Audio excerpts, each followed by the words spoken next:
So this is in celebration of Glocktober. Although I recognized the name before, I never took it personally as like a traditional thing. So this is my first Glocktober purchase, and instead of going with a new Glock, if you already read the title, you know what it is, and I definitely am celebrating. I guess this would be my or getting really close. Oh no, I'm past my 5 year anniversary of my Glock, so that's just my invoice ticket. Invoice ticket. So, but here it is. So, just as told or expected, the Radian Ramjet, Afterburner and Ramjet combo. I'm not going to read over everything, but 416R stainless steel with a Radianite coating. That's a trademark. And also features the intra-lock system with a tapering screw. So, just one sticker that holds it at the top here. So, yeah, let's get past that. See what we got here. All right, well, there's a sticker at the bottom as well. Let me just peel on that real quick.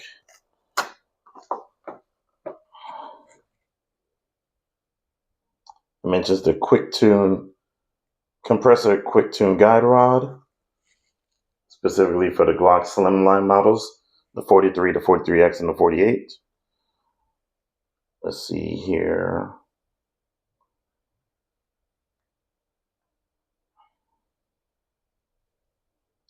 Most adjustable guide rods on the market use a cap screw. Loose screws are too common. And the thread locker forces you to commit to one spring rate. And this is a screwless design, as being mentioned. Each compressor guide rod includes 3 uniquely weighted springs for ultimate tuning, no matter what ammo is being used. So, something I did see on the site, but I plan on running it with just the stock configuration because I don't plan on doing anything too extreme with brain weights or things like that. Although I will experiment a little bit between mostly 115 to 147, but nothing below 115, like in the hundreds area or even the 90s, and nothing above 147, including anything that's like plus P or plus P plus. I might have at least 1 or 2 plus P ammunition on the 124s, but nothing extreme like plus P plus, like or G9 ammo, nothing like that. So here is the first part of the package. Here is this lift tray for more. That's underneath. So let me go ahead and set this over here. So here's a tool here. More likely for cranking down on the set screw. And just a thank you note here from the founder and CEO, Joshua Underwood. And scan in a QR code for installation instructions over here. Okay.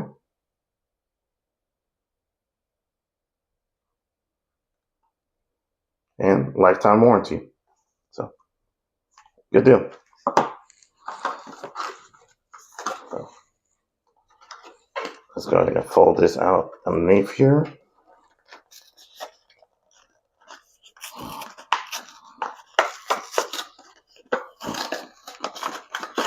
Okay.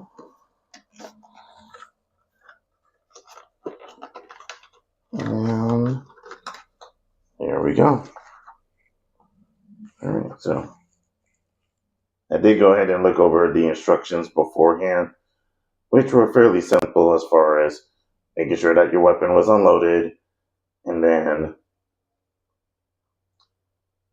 setting down your set screw, of course, after adding a little bit of lubricant on the mostly the outside here and on the hood section of the barrel. So, and unfortunately, due to YouTube guidelines, this will be done off camera, but looks like this would be the tool here that you could just crank by hand. I believe 15 pounds was it? But again, QR code has the instructions. So just to be on the safe side, I will pull it up with a different phone I have over here, and I'll show you what it looks like on my 43. What's to say, what prompted this was I'm actually running 2 halves of a dagger frame and a dagger slide. So the dagger slide on my 43 frame over here, which comes across more like a 48 overall, but the dagger barrel is not only showing like wear over here, but it's also very crunchy, and it gives some resistance as well, which is to be expected, but making a sound like that is not really ideal, and it doesn't glide as smooth as it should. And I experimented with this with putting the stock G43 barrel on it, and it came out smooth. So a lot smoother than it is right now, which is very even just running it slower, it's doesn't slide as smooth as it should, even though it's well past a traditional break-in period. So in traditional, as far as what things usually go for, in the hundreds, 500 at this point since my last update, but not traditional as the 1,000 count that everybody swears by, at least in these spaces, but more of what you should expect to come out of a break-in period for just a brand new gun. You shouldn't need to wait till 1,000 for you to get an impression on what parts are holding up or not. So just my take, maybe something specific to the PSA, but again, since it's also Glocktober, I found myself an excuse to go ahead and do some upgrades over here. So between that and what is actually going on is my PSA lower with my Glock upper that I use every day. So this is what we're going to end up using. At least that's going to be the main modification, with that barrel going inside here. So I'm going to have to get myself together over here, and you're going to experience just a delay in time. So hang on. Okay, so we're done. So I'll go ahead and just mention real quick on the installation when it comes to pass removing the magazine, inspecting the chamber, removing the slide, removing the recoil spring, and then adding the oil. Might end up changing the type of oil, but adding your oil to the barrel exterior and the barrel hood, installing the ramjet, reinstalling the recoil spring, and slide the Afterburner compensator over the ramjet barrel, and then tighten the screws to 15 pounds, and then reinstall the slide into the frame and test function. And at least sounds good. It definitely looks good. And let's just do a quick check on the how it comes out with the holster. If I'm using the correct one, I am not. Excuse me. Got 2 holsters over here. So, yep, this is the correct holster. So, yep, has the lockup still. So, yep, sounds good. Looks the part. Just got to check for function and making sure that the screw doesn't need any more or any Loctite in general. Probably not, because you want to also take it off for regular maintenance. Not that it's necessary, but why not?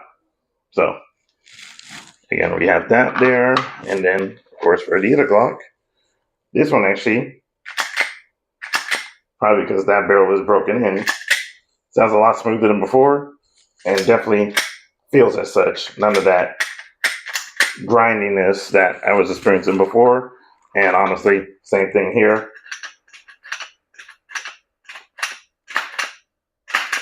So definitely not as bad as the first time. Of course, this still needs more breaking in. Definitely needs breaking in. But I believe it'll get there a lot better than what I was putting up with the original PSA barrel. But the original Glock slide with the PSA upper feels pretty good now. Like, really good. Like, I like it a lot. So, yep. This feels like a properly broken in gun now. So, yeah. Any questions? Leave them below. Thanks for your time. See ya.